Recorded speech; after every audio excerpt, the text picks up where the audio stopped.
Droga é toda substância entorpecente que causa no homem alteração em seu estado psíquico, dando-lhe a sensação de mudança da realidade.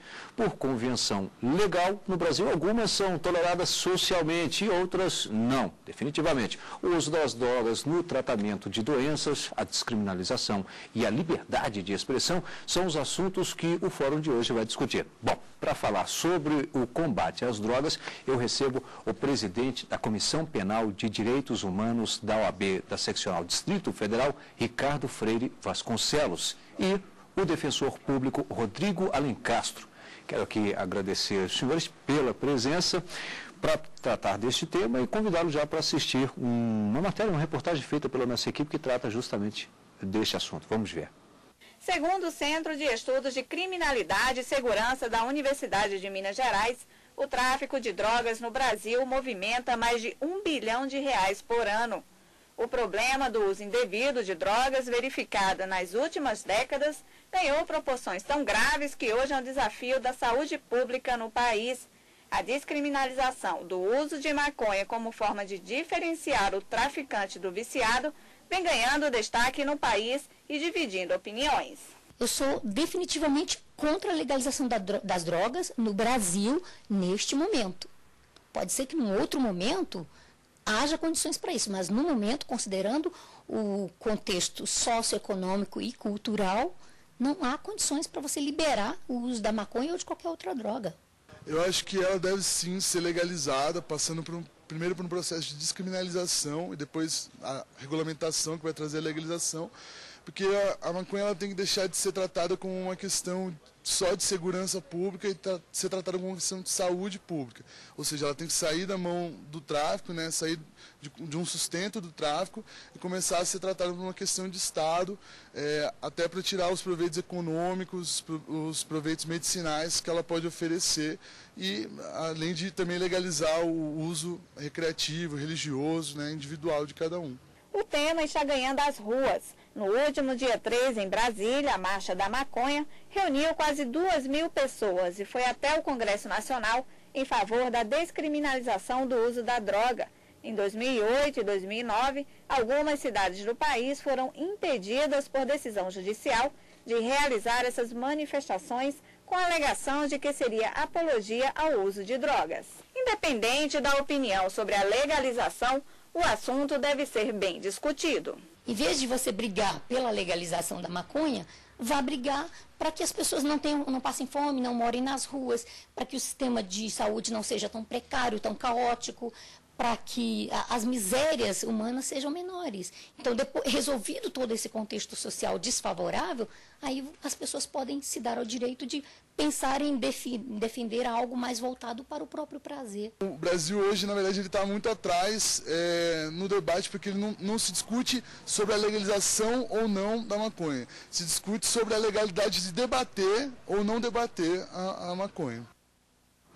Bom, doutor Ricardo, doutor Rodrigo, o tema é polêmico, de fato, gera uma grande discussão, inclusive em alguns, às vezes até bastante acalorada, e também não é para menos, né? Agora, na opinião dos senhores, será que nós já estamos preparados para essa, digamos, legalização no país?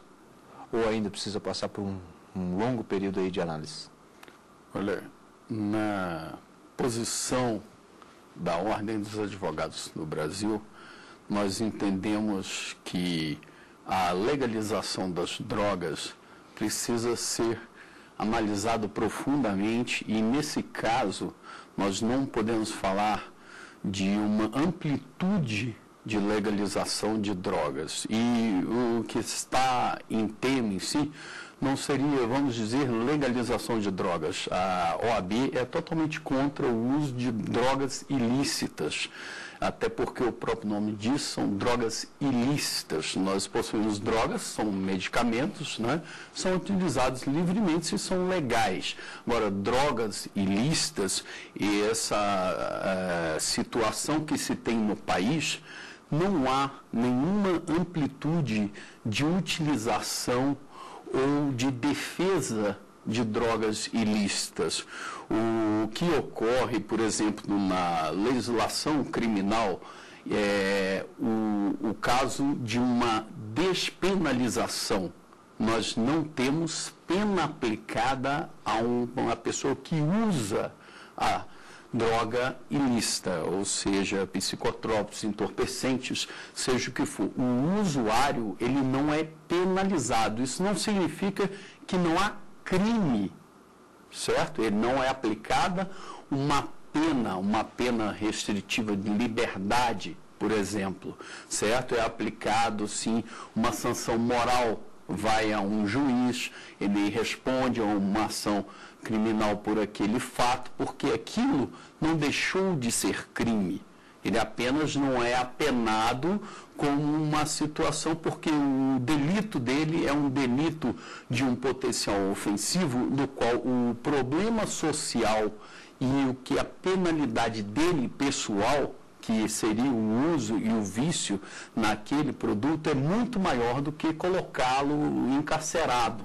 Então, o OAB, ela tem uma posição de instituição que combate e previne e que necessita de tratamento desses usuários, vamos assim dizer, né? Então, há uma preocupação, como a gente pode ver do lado psicológico, de se fazer um saneamento das instituições, até porque dar condições de que se trate uma pessoa no dia a dia, mas que não se haja, é bastante importante frisar, uma legalização de uso de drogas ilícitas, certo? Ou seja, que aí, lógico, deixaria de ser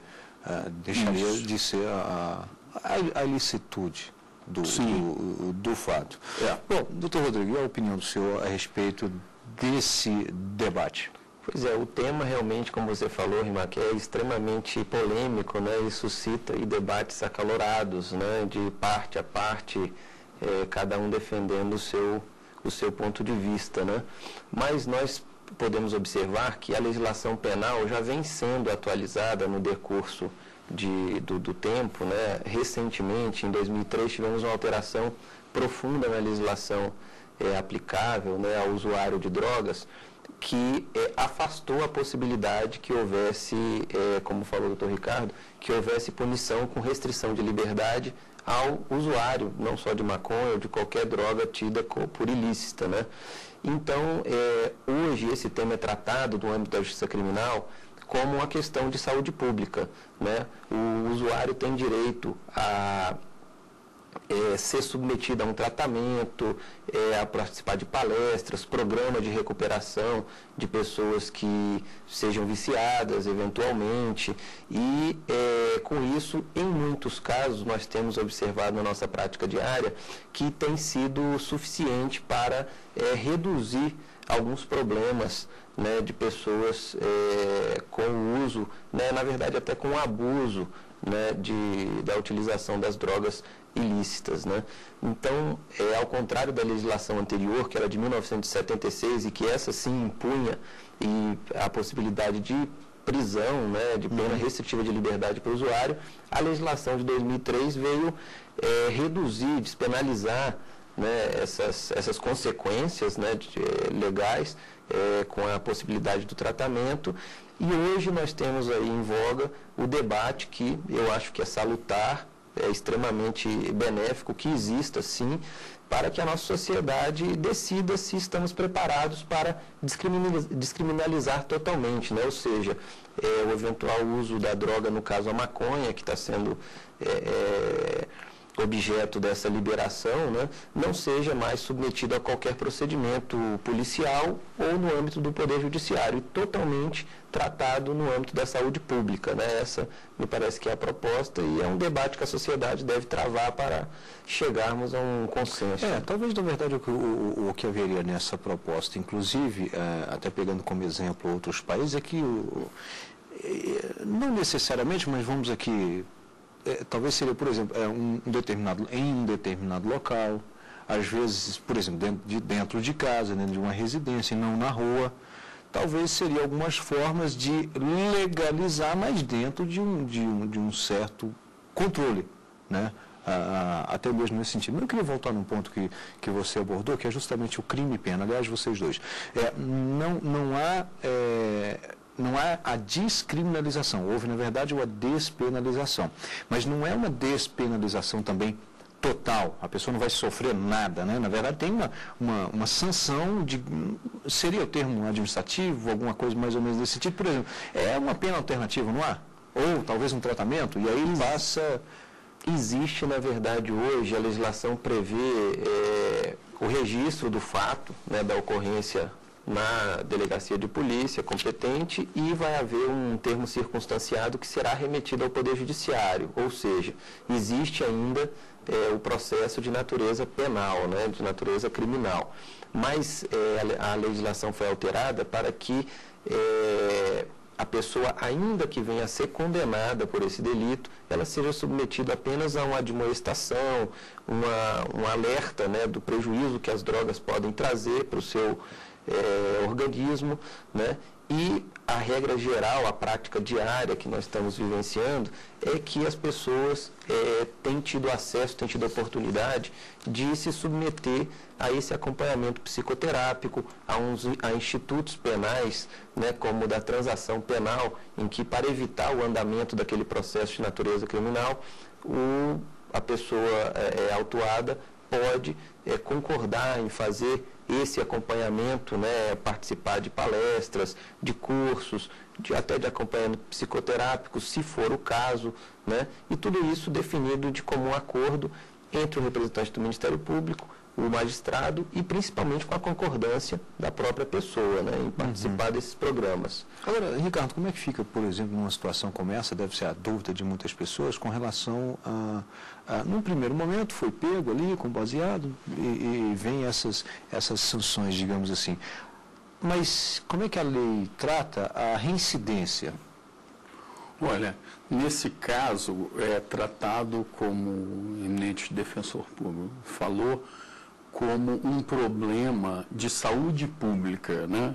Nós não tratamos hoje, é bem importante frisar isso, o usuário como o traficante. O traficante ele pratica um ilícito de natureza criminal e com uma reprobabilidade social muito elevada.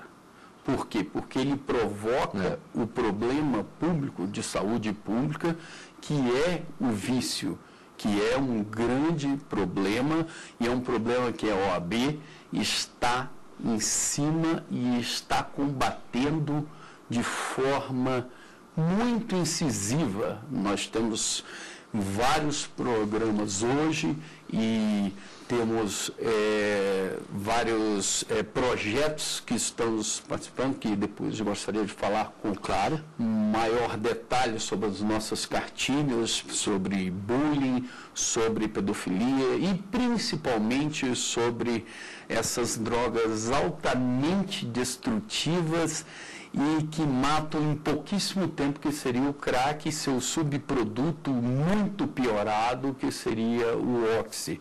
Então, isso tem que ser combatido de forma incisiva e sem nenhum abrandamento.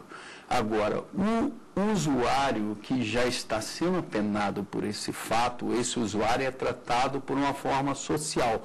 Até porque existe um ponto que eu gostaria de tocar especificamente, relembrando o eminente ministro Celso de Mello, nós temos uma legislação que permite o uso de algumas drogas, como cannabis sativa, no tratamento para evitar maiores sofrimentos e melhorar a vida psíquica de alguns pacientes terminais. Principalmente em AIDS, se utiliza, sim, a cannabis sativa como uma forma de aumentar a sobrevida e a melhora daquele paciente, certo? Então, algumas drogas, mesmo que ilícitas como a maconha, elas têm uma função medicinal. E isso já é liberado no país, apesar da população ter pouca notícia disso, mas é uma legislação de 1977. A medicação à base de cannabis sativa para melhoria de tratamentos psíquicos e de pacientes terminais, seja de câncer, de AIDS, sejam aqueles pacientes que precisam de uma melhora em seu psicológico e também na sua alimentação, porque é uma das consequências do uso da maconha, ela causa fome. Então, neste caso, é-se utilizado como um benefício à sociedade. Utilizando-se uma droga com controle legal e com benefício à sociedade, como já vem se utilizando desde 1977, só que não há um marketing em cima disso, né? Ela é utilizada e gera uma sobrevida melhor a essas pessoas, certo?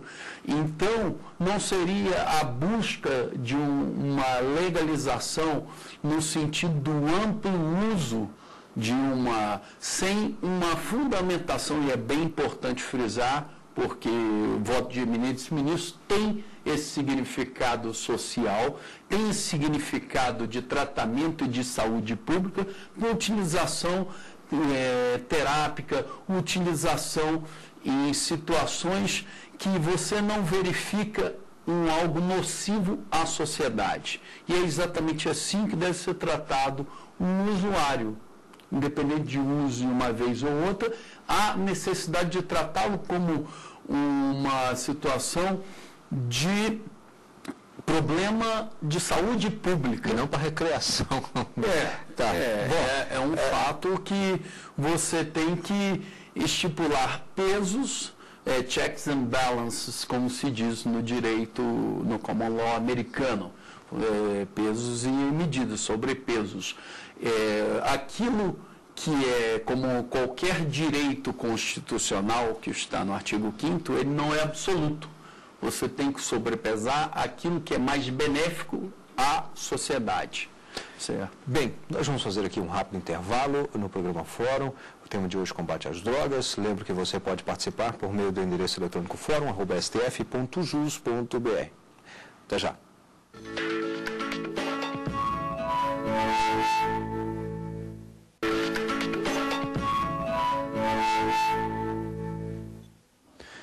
Bem, nós estamos de volta com o programa Fórum, o tema de hoje, combate às drogas. Eu queria voltar num ponto aqui com o Dr. Rodrigo, justamente sobre essa reincidência que o Dr. Ricardo já abordou no bloco anterior, Dr. Ricardo. Mas aí, às vezes, a pessoa fica com essa sensação, bom, não há então a pena. Sim, primeiro, a pessoa é fichada, de uma forma simples, fichada, porque isso lá no futuro pode trazer problema para essa pessoa. Ela acha que não, foi pego com baseadinho, uma peninha alternativa ali e tal, e está tudo acabado. Bom, não é bem assim, porque no futuro ela pode responder por algo que foi o crime, que é, sim, ter aquele produto entorpecente. Mas aí a pessoa tem, vamos supor, essa pena alternativa. Daqui a pouco ela retorna pelo mesmo motivo, que é o consumo ou o porte ali da droga. Aí ela pode ser encaminhada, então, há uma evolução nessa digamos, pena. Ela vai, então, ser encaminhada para um tratamento. E aí ficam dois pontos. Primeiro, esse tratamento ela não é obrigada a ficar numa clínica, ela não pode ser presa ali, a não ser em casos excepcionais. O outro ponto, e aí é também do questionamento, vamos supor que nesse período em que ela ficou numa clínica, passado ali 2, 3 meses, acha que está recuperada, mas cai novamente no erro e novamente se depara aí com as portas da justiça. E aí, vai ficar a vida inteira desse jeito? Pois é, aí temos duas situações aí. A pessoa que assume o compromisso perante a justiça criminal de comparecer a um tratamento, de se submeter às suas regras, né? Obviamente, para que ele tenha o resultado necessário, né? E descumpre esse compromisso, né? Essas regras do acordo que foi formulado com o Ministério Público, com o representante do Poder Judiciário, ela pode ter, sim, suspenso esse benefício, né? E aí, na verdade, sofrer uma sentença que tem natureza condenatória, uma sentença penal que pode ensejar uma anotação na sua folha penal, na chamada ficha, né? A pessoa fica com aquele registro e quando for procurar um emprego, quando for precisar de concurso público, por exemplo. Exatamente, vai aparecer lá aquela anotação, é o maior prejuízo, eu acho, que pode acontecer, ainda mais considerando que pessoas que têm eventualmente problemas com entorpecentes, quando o problema é mais grave realmente, né, normalmente o emprego representa uma possibilidade real, né, de fugir, de sair, de recuperação, enfim, em última análise, né? Agora, dentro, claro, desse contexto, não há um projeto, ou pelo menos uma forma de impor esse tratamento, porque aí também tem um outro lado, né? Trata-se de um vício, uma questão de saúde. É uma questão muito delicada, né? A legislação brasileira hoje não permite mais a internação compulsória, né? Isso tem que ser feito de comum acordo com o próprio usuário, eventualmente viciado, enfim. A pessoa tem que concordar em fazer esse tratamento, fazer esse acompanhamento, né? Há casos excepcionais quando, por exemplo, quando de uma interdição, né? Casos em que a pessoa pode estar gerando risco a terceiros ou até a si própria, são exceções, né? Mas para fazer aquele tratamento de mais longo prazo, o que normalmente é exigido em caso de dependência química, dependência de drogas, é indispensável que a pessoa também tenha interesse e concorde em fazer esse acompanhamento, esse tratamento da forma devida, né? Agora, doutor Ricardo, temos aí clínicas preparadas para isso? Ou seja, e aí eu não perguntaria aqui no sentido de clínicas particulares em si, mas, por exemplo, o Estado oferece esse suporte? Olha, é dever do Estado oferecer suporte. Nós sabemos que nós passamos por grandes problemas na saúde pública no Brasil em geral, né? Nós temos essa dificuldade e para isso que a OAB vem trabalhando num papel de prevenção. Por quê? Para não chegar ao ponto da necessidade imediata do tratamento.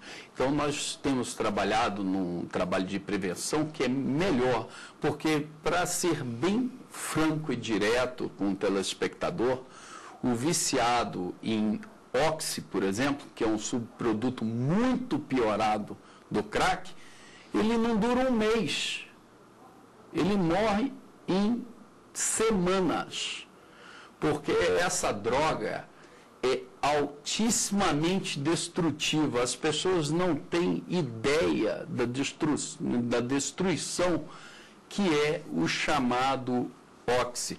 Ele é feito com base de solventes, ele é feito com água de bateria, soda cáustica, para poder se fazer a pedra, em vez de utilizar, por exemplo, o crack, que utiliza água destilada, bicarbonato de sódio.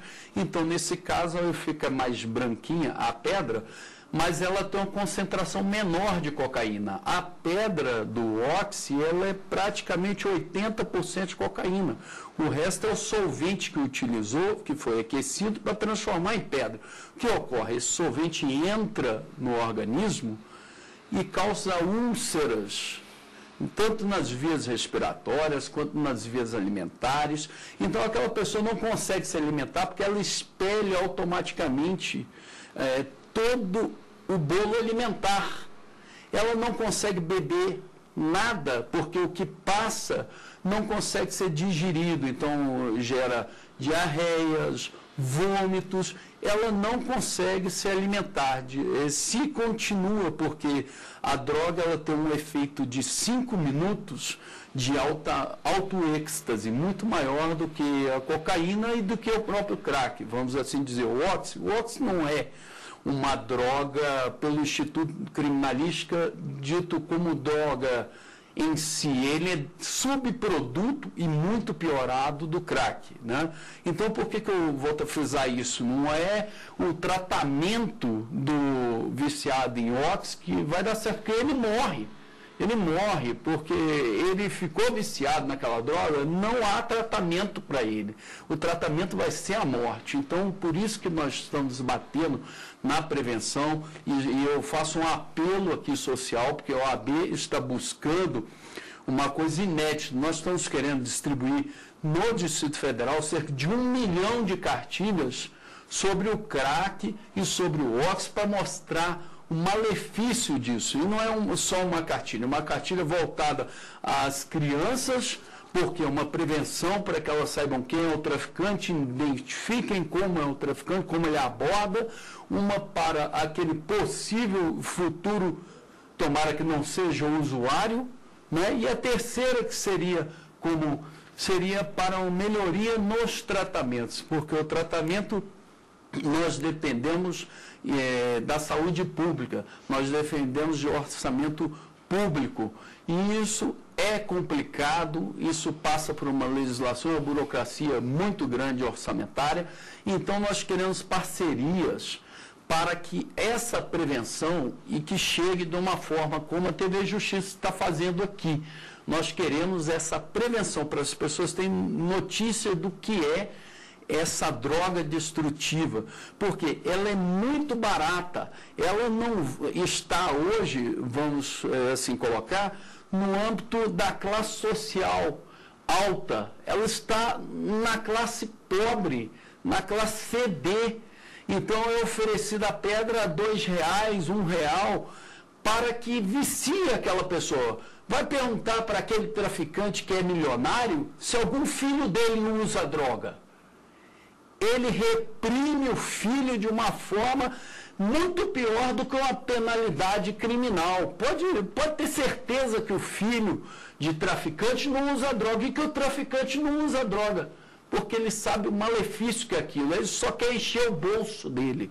A verdade é essa, ele quer se enriquecer com um problema social. Ele não está nem aí para aquela pessoa se ela está viciada ou não.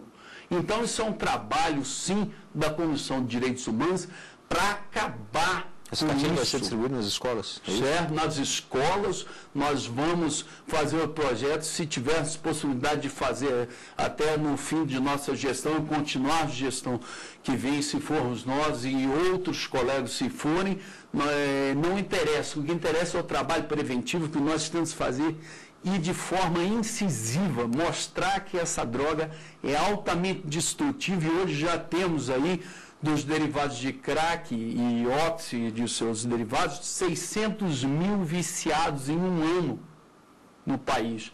E a morte é iminente.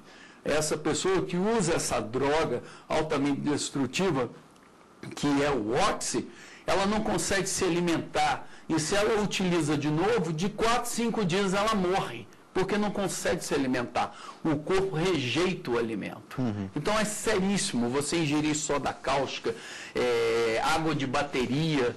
Isso é altamente letal e corrosivo ao órgão humano. Bom, deixa eu fazer aqui a mesma pergunta para o Dr. Rodrigo. Eu imagino, claro, até pelo cargo que ocupa, talvez não vá poder falar aqui, generalizar pelo Brasil, mas pelo menos em função do Distrito Federal. Nós temos aí, então, clínicas que podem dar esse suporte no tratamento? Pois é, esse tratamento de recuperação, né, ele é um tratamento caro, né, demorado muitas vezes, e que aqui no Distrito Federal, especificamente, vem sendo realizado principalmente pelo próprio Poder Judiciário, pelo setor psicossocial, né, um órgão formado por assistentes sociais, psicólogos, psiquiatras, né, muito bem qualificados, aliás, que tem feito esse acompanhamento e tem dado cumprimento a esses acordos que são feitos no âmbito da justiça criminal. Dá resultado, não?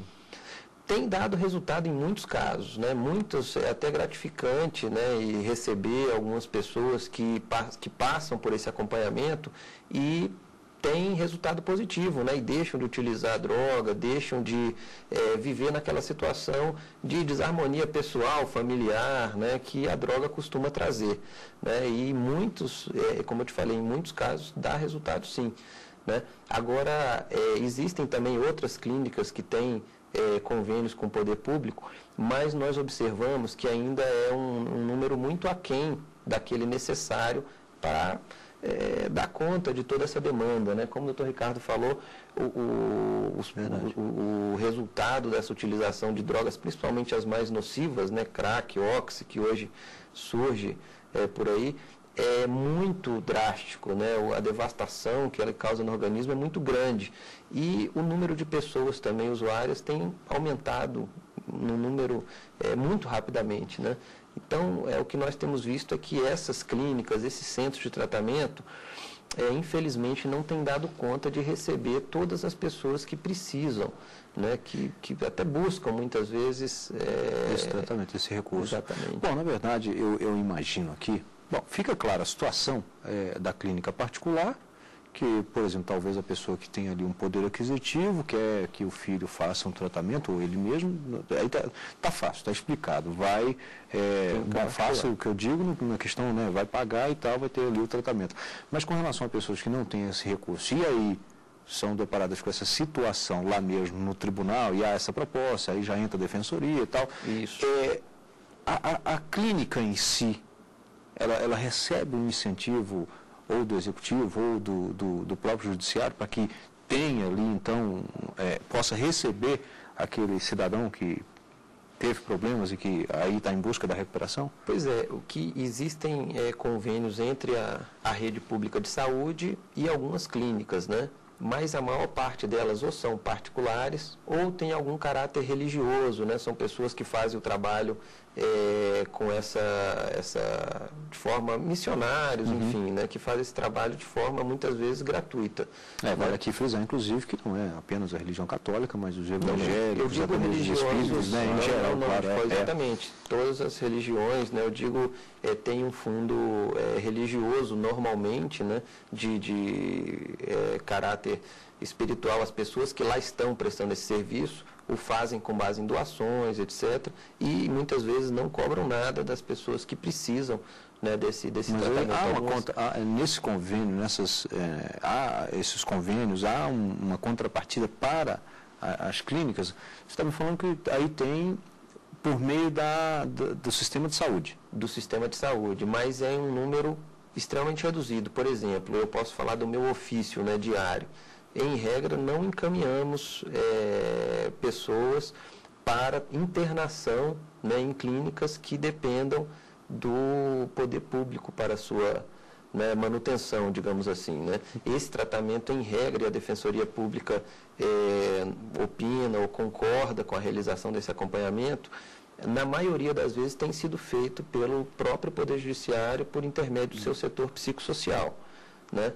Alguns órgãos, hospitais públicos, dão atendimento emergencial em casos mais graves, quando há risco para terceiros ou para a própria pessoa, como eu já falei, mas esse atendimento é psiquiátrico e normalmente tem um período de tempo muito limitado, que não é suficiente para tirar a pessoa dessa situação de vício, de dependência química. Né? Até porque a fila deve ser grande e ela tem que andar também, né? Exatamente. Então, é uma situação realmente bastante delicada. Bom, nós vamos fazer aqui um rápido intervalo.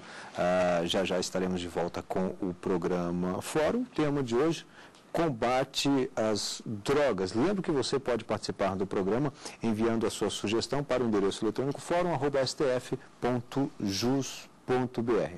É um rápido intervalo e em seguida estaremos de volta. Até já.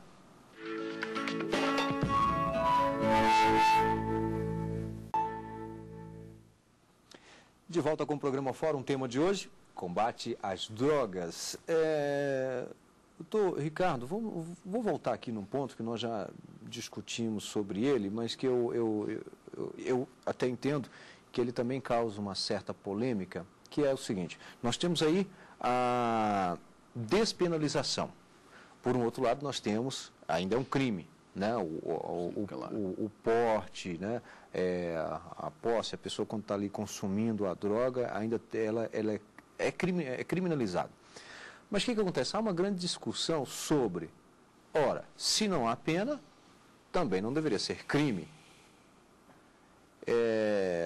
Será que passa aí pela ideia do Congresso Nacional, então, de descriminalizar?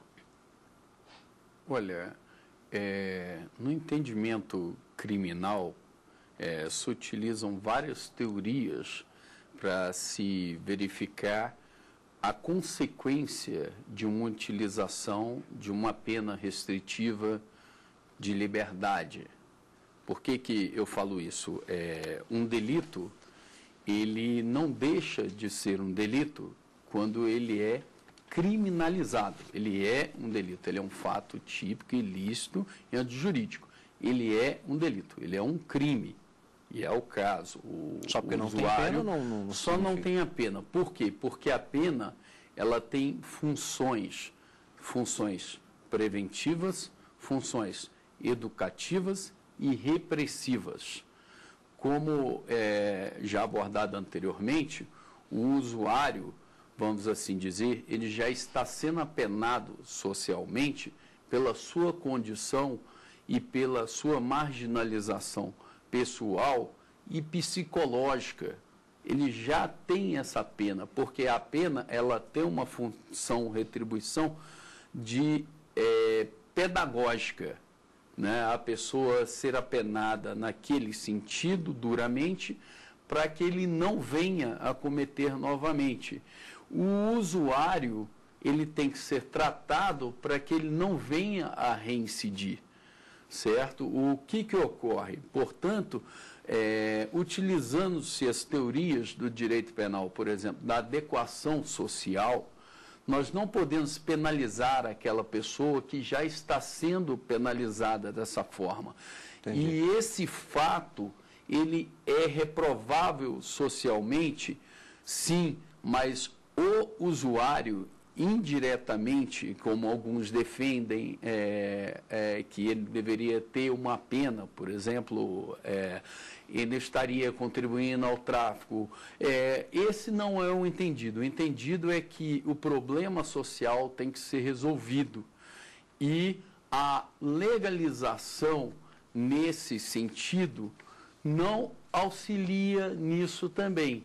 Porque o entendimento é que o tráfico de drogas, muito diferente do usuário, que é altamente nocivo à população, ele não pode ter indiretamente ligado ao usuário o seu abrandamento.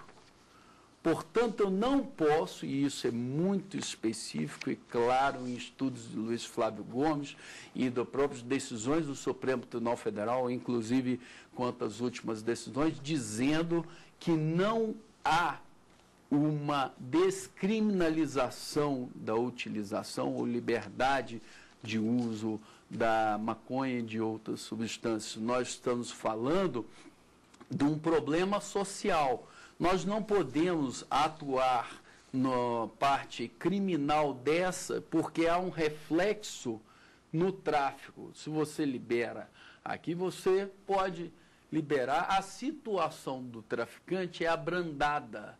E isso não pode ocorrer, porque a tipificação criminal, com sua consequência de utilização de uma represália penal que deve ser dura contra o traficante, e aquele que distribui e todos os outros que, de certa forma, traficam a droga, né? Que produzem, que distribuem e tudo mais, todas as tipificações que estão lá no tipo penal específico, que é o tráfico ilícito de entorpecentes, ela não pode ter uma ligação com o usuário, que o usuário quebra-se esse nexo de situação, porque ali eu não posso apenar mais do que ele já está sendo apenado, porque o próprio colega, o defensor público aqui informou que ele já é punido, vamos assim dizer,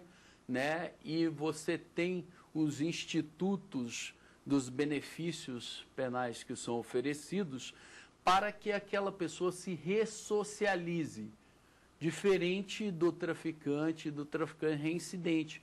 Esse sim tem que cumprir pena e tem que ser afastado do usuário.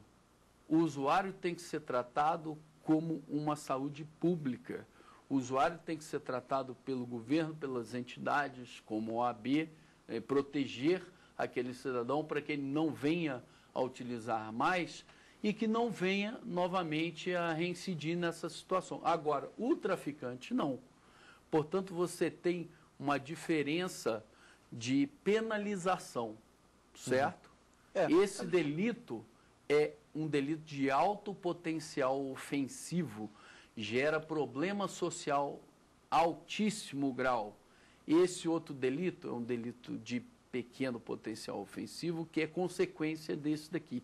Se eu afastar e tratar esse aqui, eu consigo tentar, pelo menos em tese, isolar e combater mais esse aqui. Uma das críticas que se faz, e aí o doutor Rodrigo pode colaborar nessa observação, se faz uma crítica de que houve sim a distinção entre usuário e traficante, mas não há uma proporcionalidade na punição do traficante.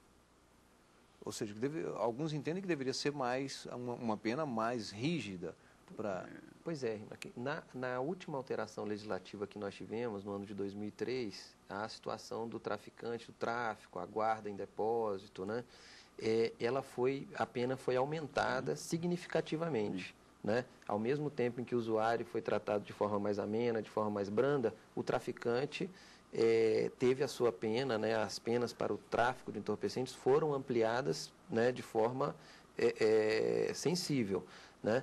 E, de outro lado, também foi prevista uma redução de pena para os casos em que tem até estreita relação com o usuário, que é aquele caso em que a pessoa é viciada, né, em entorpecentes e passa a fazer aquele comércio de forma a sustentar o próprio vício.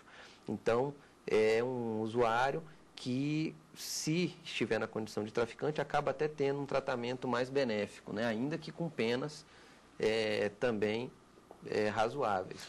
Né?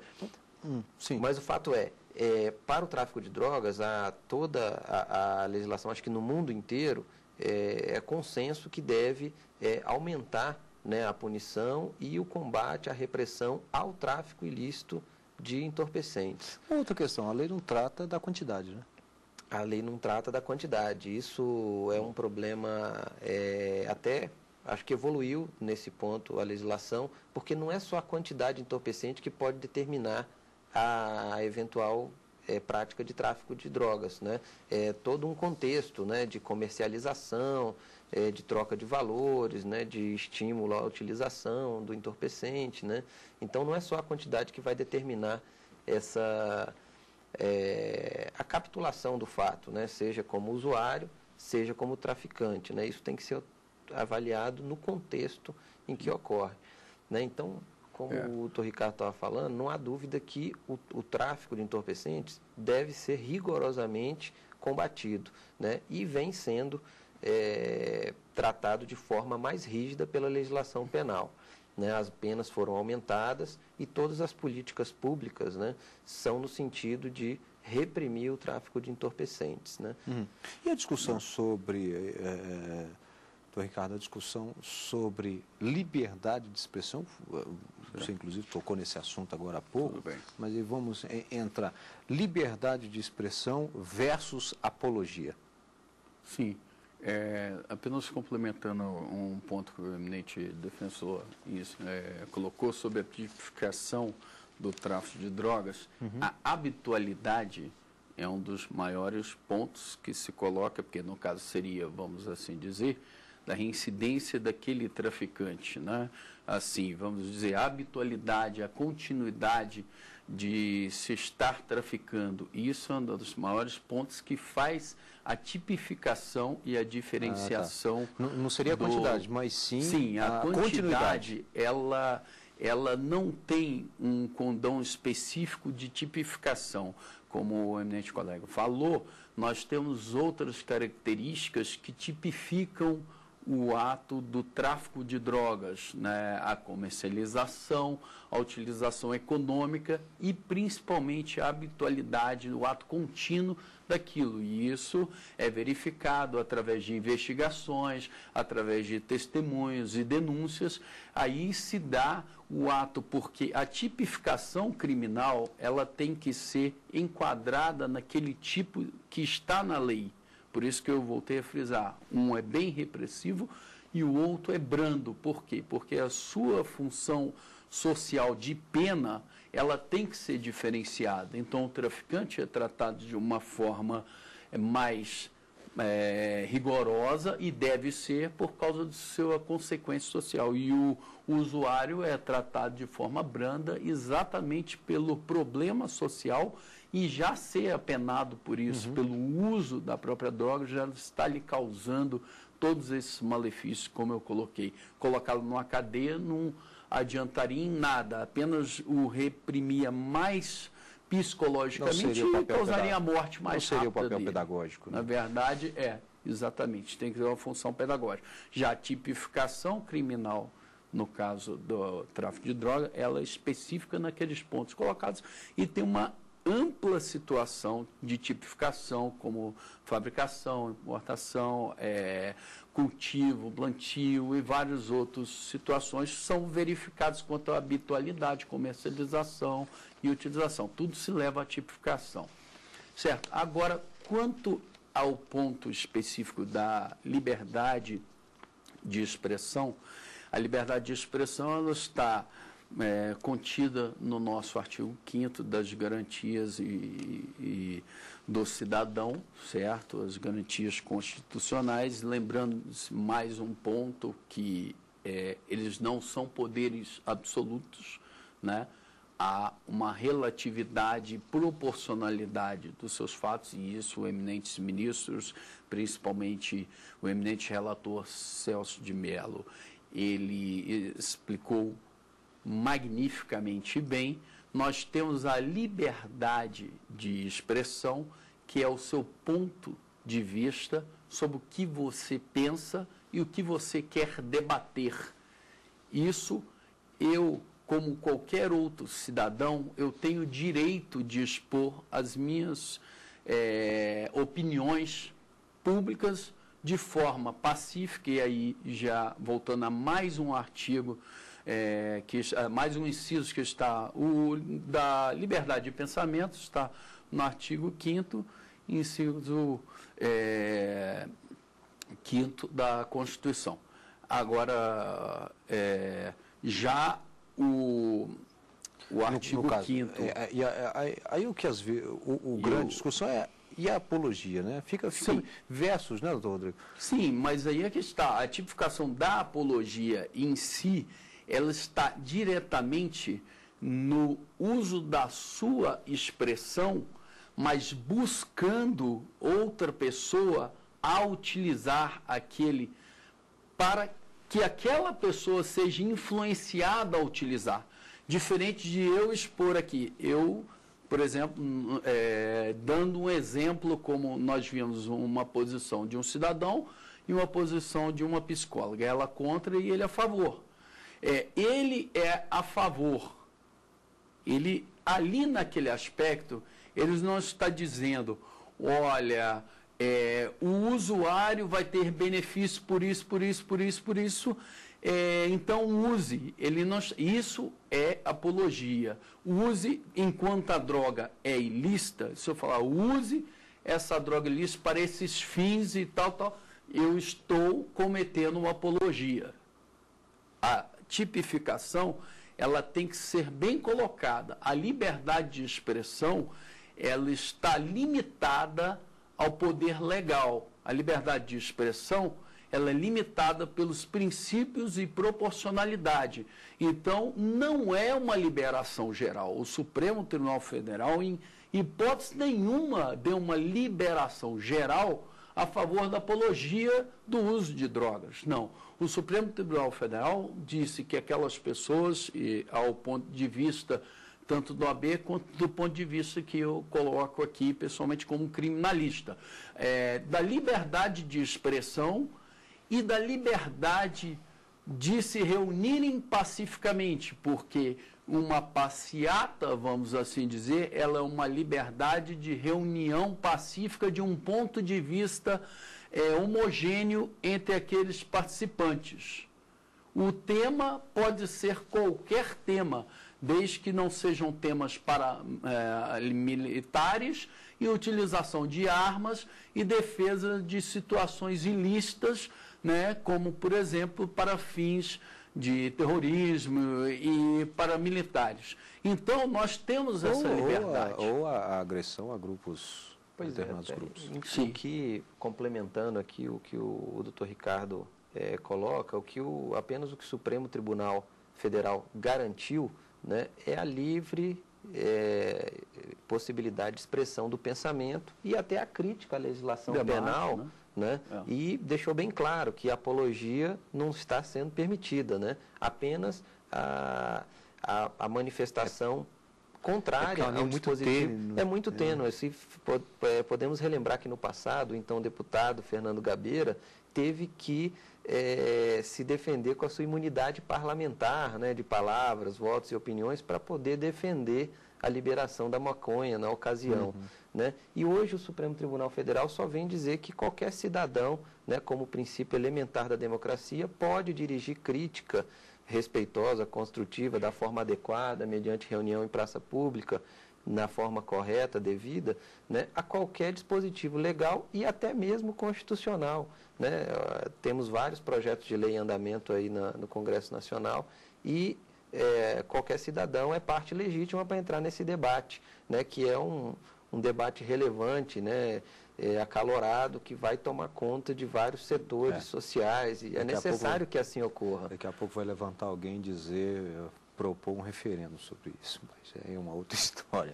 Bom, há uma outra corrente, e aí eu quero a opinião nada mais justa aqui de um criminalista e também de um defensor público, e aí quem dera nós tivéssemos aqui um secretário de Segurança Pública para dizer o seguinte, e aí há uma corrente que defende a liberação, vamos aqui colocar em especial da maconha, e aí o plantio. E por que dessa liberação e desse plantio? Porque aí estaria inserido num contexto social de segurança pública de que o traficante perderia então seu poder de venda, de comercialização e automaticamente talvez o tráfico perderia suas forças. Mas isso funcionaria na opinião do defensor e depois na opinião do criminalista?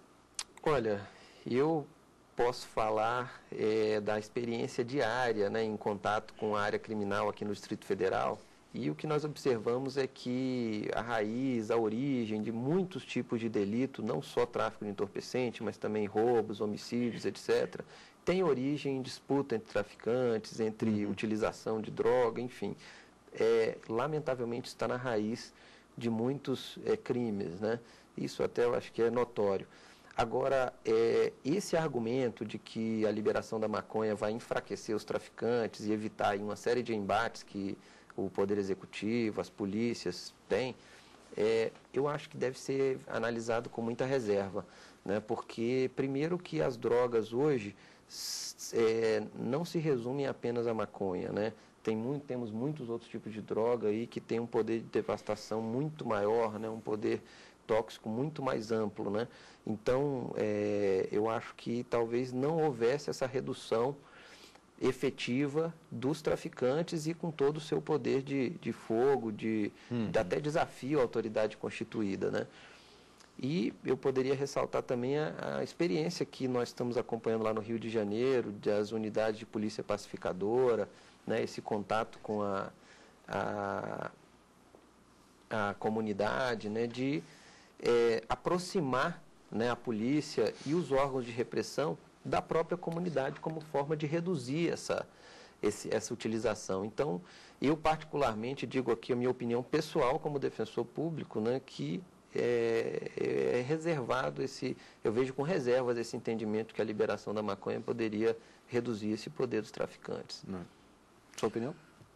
A opinião como criminalista, né, falando sobre o aspecto de se liberar inclusive o plantio, que aí, né? Primeiro, para que se haja isso, há uma necessidade de alteração de legislação para que ela se transforme naquelas que hoje já são liberadas, né, que é uma forma que já existe uma legislação desde 1977, que libera com justificativa a utilização para fins terapêuticos e religiosos também, né? E medicamentosos. E nesse caso, em si, o plantio e no caso do consumo, verificando nesse ponto, como o eminente colega falou, é um entendimento que não se enfraqueceria o tráfico de drogas, porque o tráfico de drogas hoje, ele não se baseia, vamos dizer, como na maconha. Você tem hoje drogas muito mais baratas, mais fácil de se fazer, como, por exemplo, o crack e o oxi, né? No caso, o oxi é um subproduto do crack. Então, vamos especificamente dizer do crack, que seria um produto também da cocaína, né? Então, hoje, os traficantes, eles se colocam nesses ramos mais lucrativos. Eu entendo que uma legalização não altera o quadro. Doutor Rodrigo, doutor Ricardo, muito obrigado pelos esclarecimentos, um tema realmente bastante acalorado, relevante, inclusive, que ainda vai gerar muitas discussões, que é o combate às drogas, legalização ou não, enfim. Mas o programa Fórum fica por aqui e você pode participar, fórum@stf.jus.br. Obrigado e até o próximo programa.